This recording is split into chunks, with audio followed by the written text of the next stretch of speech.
آج کل شیخ صالح المنجد سعودی عرب کے بہت بڑے عالم ہیں، انہوں نے تبلیغی جماعت پر فتویٰ لگایا کہ سعودی عرب میں تبلیغ کرنا جائز نہیں۔ علماء دیوبند کے خلاف ایک کتاب شائع ہوئی تھی جس کے اندر یہی الزامات لگائے گئے تھے کہ علماء دیوبند انہیں دوسری طرف چہرہ کر لیا۔ پھر فرمایا اب روضہ اقدس کی طرف دیکھو۔ روضہ اقدس کے سامنے بیٹھ کر مولانا حسین محمدی رحمۃ اللہ علیہ حدیث کا درس دے رہے تھے۔ فرمایا اب روضہ اقدس کی طرف دیکھو۔ جیسے ہی انہوں نے دیکھا کہ پیغمبر صلی اللہ علیہ وسلم اپنی قبر مبارک میں حیات بیٹھے ہیں اور ایسے بیٹھے ہیں جیسے ابھی غسل کیا ہو اور سر سے پانی کے قطرات گر رہے ہو۔ الحمدللہ رب العالمین والصلاة والسلام علی سید الانبیاء والمرسلین، اما بعد۔ حرم شریف میں علماء دیوبند میں سے کسی کو بھی اجازت نہیں حرم شریف میں بیان کر سکے۔ صرف مولانا مکی صاحب کو اجازت ہے کہ حرم شریف میں بیان کریں۔ سعودی عرب کے بادشاہ نے مولانا مکی صاحب کے والد صاحب کو لکھ کر دیا تھا کہ جب تک آپ حیات رہیں گے مسجد حرام میں بیان کرتے رہیں گے، آپ کو کوئی نہیں روک سکے گا۔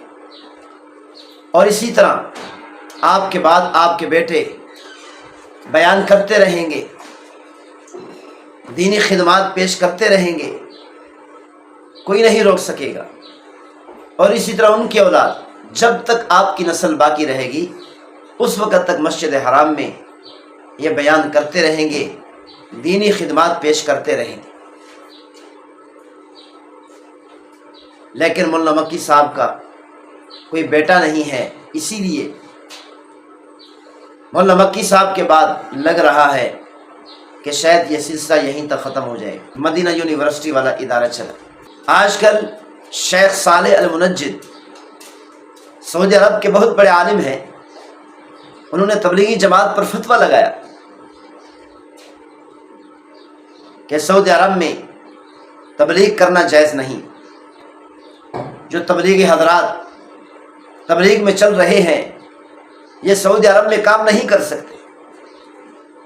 انہوں نے وجہ یہ بیان کی قبر پرست ہیں۔ یہ علماء دیوبند پر، خاص طور پر تبلیغی جماعت والوں پر یہ ایک الزام لگایا گیا، تبلیغی جماعت والے جتنی قبر پرستی کے مخالف ہیں، شاید کوئی مخالف ہوگا، لیکن ان پر یہ الزامات لگائے گئے۔ علماء دیوبند کو چاہیے تھا کہ اس کا جواب دیتے۔ اس سے پہلے بھی علماء دیوبند کے خلاف ایک کتاب شائع ہوئی تھی جس کے اندر یہی الزامات لگائے گئے تھے کہ علماء دیوبند قبر پرست ہیں، قبور پرست ہیں، قبروں کی پوجا کرتے ہیں۔ تو اس کا جواب جامعہ فروکی کراچی سے کتاب کی شکل میں دیا گیا۔ تو اس وقت سے وہ کتاب کا شائع ہونا سعودی عرب کے اندر بند کر دیا گیا اور سعودی عرب میں اس کتاب پر پابندی لگا دی۔ بعض لوگ سعودی عرب میں موجود ہیں جو علماء دیوبند پر اس طرح کے الزامات لگا رہے، الزام تراشی کر رہے۔ سعودی عرب میں محمد بن عبد الوہاب کا فرقہ اٹھا تھا، ان سے پوچھا گیا کیا آپ نے 4 مذاہب کے علاوہ کوئی 5واں مذہب اختیار کیا؟ محمد بن عبد الوہاب کے بیٹے نے صراحتاً جواب دیا تھا۔ حنبلی مسلک سے تعلق رکھتے ہیں، امام احمد بن حنبل رحمۃ اللہ علیہ کے مقلد ہیں، اور سعودی عرب کے اندر حنبلی مذہب ہی چلتا ہے۔ اور ہم امام ابن تیمیہ کے مقلد ہیں، ہم امام ابن تیمیہ کے معتقد ہیں، انہی کی دینی اصلاحات پر عمل کرتے ہیں۔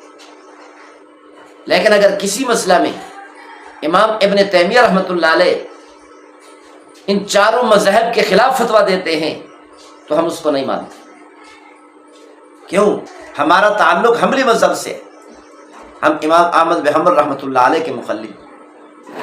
انہوں نے مثال پیش کی، جیسا کہ 3 طلاقوں والا مسئلہ ہے، امام ابن تیمیہ رحمۃ اللہ علیہ نے 3 طلاقوں کے مسئلے میں ایسا فتویٰ دیا جو 4 مذاہب کے خلاف ہے، اسی لیے ہم اس فتویٰ کو نہیں مانتے۔ پاکستان میں غیر مقلدین کے ایک عالم سے گفتگو ہوئی تو انہوں نے کہا ہمارا مذہب ویسے ہے جیسے سعودی عرب والوں کا، تو میں نے اس سے کہا آپ کتنی بار سعودی عرب میں گئے؟ تو اس غیر مقلد عالم نے کہا 5 مرتبہ گیا ہوں، 4 مرتبہ عمرے کے لیے گیا اور 1 مرتبہ حج ادا کیا۔ تو میں نے اس غیر مقلد عالم سے کہا حضرت آپ کو چاہیے کہ آپ سعودی عرب میں 6 مرتبہ پھر جائیں۔ 5 مرتبہ سعودی عرب میں جانے کے باوجود آپ کو یہ معلوم نہیں ہو سکا کہ ان کا مذہب کون سا ہے۔ آپ کہتے ہیں کہ وہ غیر مقلد ہیں، حالانکہ حقیقت یہ ہے کہ وہ غیر مقلد نہیں بلکہ وہ حنبلی مذہب سے تعلق رکھتے ہیں، امام احمد بن حنبل رحمۃ اللہ علیہ کے مقلد۔ 6 مرتبہ پھر جائے، جا کر جستجو کرے، معلومات کریں۔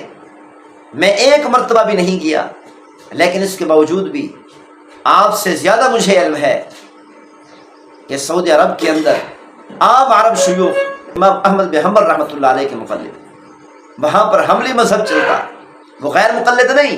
تو میں نے اس سے کہا مولانا 8 رکعت نماز تراویح ادا کرتے، اور سعودی عرب میں حرم شریف کے اندر 20 رکعت تراویح ادا کی جاتی، مسجد نبوی کے اندر 20 رکعت نماز تراویح ادا کی جاتی،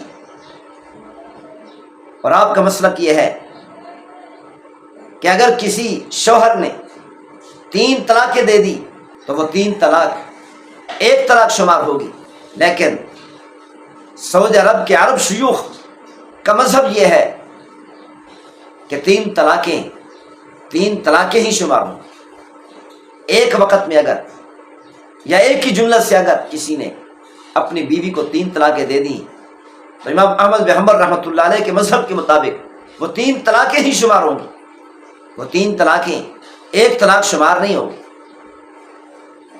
3 طلاقوں کا 1 طلاق ہونا قادیانیوں اور رافضیوں کے علاوہ اور کسی کا مذہب نہیں، 4 ائمہ کرام میں سے کسی امام کا بھی مذہب نہیں ہے۔ الحمدللہ علماء دیوبند نے سعودی عرب کے اندر مسجد حرام میں اور مسجد نبوی میں دینی خدمات پیش کی۔ مولانا حسین احمد مدنی رحمۃ اللہ علیہ نے 18 سال تک مسجد نبوی کے اندر بیٹھ کر روضہ رسول صلی اللہ علیہ وسلم کے سامنے بیٹھ کر حدیث کا درس دیا۔ ہزاروں کی تعداد میں ان کے شاگرد وہاں پر موجود ہیں۔ ایک مرتبہ مولانا حسین احمد مدنی رحمۃ اللہ علیہ حدیث کا درس دے رہے تھے، حدیث شریف آئی الانبیاء واحیاء فی قبورہم یصلون، تمام انبیاء علیہ الصلوۃ والسلام اپنی قبروں میں زندہ ہیں اور نمازیں پڑھتے ہیں۔ شاگردوں نے عرض کی استاد جی ہمیں کیسے پتہ چلے گا کہ پیغمبر صلی اللہ علیہ وسلم واقعتاً اپنی قبر مبارک میں زندہ ہے؟ مولانا حسین محمد رحمۃ اللہ علیہ جوش میں آ گئے اور فرمانے لگے دوسری طرف چہرہ کرو۔ انہیں دوسری طرف چہرہ کر لیا، پھر فرمایا اب روضہ اقدس کی طرف دیکھو۔ روضہ اقدس کے سامنے بیٹھ کر مولانا حسین محمد رحمۃ اللہ علیہ حدیث کا درس دے رہے تھے، فرمایا اب روضہ اقدس کی طرف دیکھو۔ جیسے ہی انہوں نے دیکھا کہ پیغمبر صلی اللہ علیہ وسلم اپنی قبر مبارک میں حیات بیٹھے ہیں، اور ایسے بیٹھے ہیں جیسے ابھی غسل کیا ہو اور سر سے پانی کے قطرات گر رہے ہو۔ تھوڑی دیر کے بعد مولانا حسین محمد رحمۃ اللہ علیہ نے فرمایا اب دوسری طرف دیکھو۔ دوسری طرف دیکھا تو پھر روضہ اقدس کی طرف دیکھا۔ اس وقت وہ کیفیت نہیں تھی، اس وقت وہ کیفیت نہیں تھی۔ مولانا حسین محمد رحمۃ اللہ علیہ کی یہ کرامت تھی۔ انہوں نے فرمایا کیا اب تمہیں یقین ہو گیا کہ اپنے روضہ اقدس میں پیغمبر صلی اللہ علیہ وسلم حیات ہے؟ اور پیغمبر صلی اللہ علیہ وسلم کا یہ فرمان تمام انبیاء علیہ الصلوۃ والسلام اپنی قبروں میں زندہ ہیں، نمازیں پڑھتے ہیں، اور یہ حقیقت ہے، یہ فرمان حق اور سچ ہے۔ پیغمبر صلی اللہ علیہ وسلم کے زمانے سے لے کر صحابہ کرام کے زمانے سے لے کر سن 1800 تک کوئی ایک انسان بھی، ایک مسلمان بھی ایسا نہیں تھا، پوری اس مسلمانوں کی تاریخ میں ایک مسلمان بھی ایسا نہیں آیا، نیک اور صالح مسلمان تو دور کی بات ہے، عالم کا ایسا ہونا تو دور کی بات ہے، کوئی چور اور ڈاکو بھی ایسا نہیں آیا جس کا یہ عقیدہ ہو کہ انبیاء علیہ الصلوۃ والسلام اپنی قبروں میں زندہ نہیں، نعوذ باللہ من ذلک۔ یہ عقیدہ سن 1800 کے بعد شروع ہوا۔ سن 1800 سے پہلے آپ کو ایک فرد بھی ایسا نہیں ملے گا، ایک چور اور ڈاکو بھی ایسا نہیں ملے گا جس کا مذہب یہ ہو انبیاء علیہ الصلوۃ والسلام اپنی قبروں میں زندہ نہیں، حیات نہیں۔ یہ بعد میں مذہب گڑھا گیا، یہ بعد میں مذہب اختیار کیا گیا۔ اس میں پوری امت میں کسی کا اختلاف نہیں، کسی امام کا اختلاف نہیں، کسی عالم کا اختلاف نہیں ہے، حتیٰ کہ کسی عام مسلمان کا بھی اختلاف نہیں ہوا کہ انبیاء علیہ الصلوۃ والسلام اپنی قبروں میں حیات ہے۔ اس پر کسی نے اختلاف نہیں۔ عام مردوں کے بارے میں صحابہ کرام میں اختلاف تھا کہ بعض کہتے ہیں کہ اپنی قبروں میں یہ مردے زندہ ہو جاتے ہیں، حیات مل جاتی ہے، اور بعض کہتے ہیں حیات نہیں ملتی۔ لیکن انبیاء علیہ الصلوۃ والسلام کی قبروں میں زندگی کے بارے میں، حیات کے بارے میں کسی کا اختلاف نہیں۔ پوری امت اس بات پر متفق ہے کہ تمام انبیاء علیہ الصلوۃ والسلام اپنی قبروں میں زندہ ہیں اور نمازیں پڑھتے۔ تو بہرحال عرض یہ کر رہا تھا کہ علماء دیوبند نے الحمدللہ سعودی عرب کے اندر خاص طور پر مسجد حرام میں اور مسجد نبوی میں دینی خدمات پیش کی۔ مولانا عبید اللہ سندھی رحمۃ اللہ علیہ 25 سال بیت اللہ کے سائے میں بیٹھ کر، مسجد حرام میں بیٹھ کر قرآن مجید فرقان حمید کا درس پیش کیا، قرآن مجید کا درس دیا۔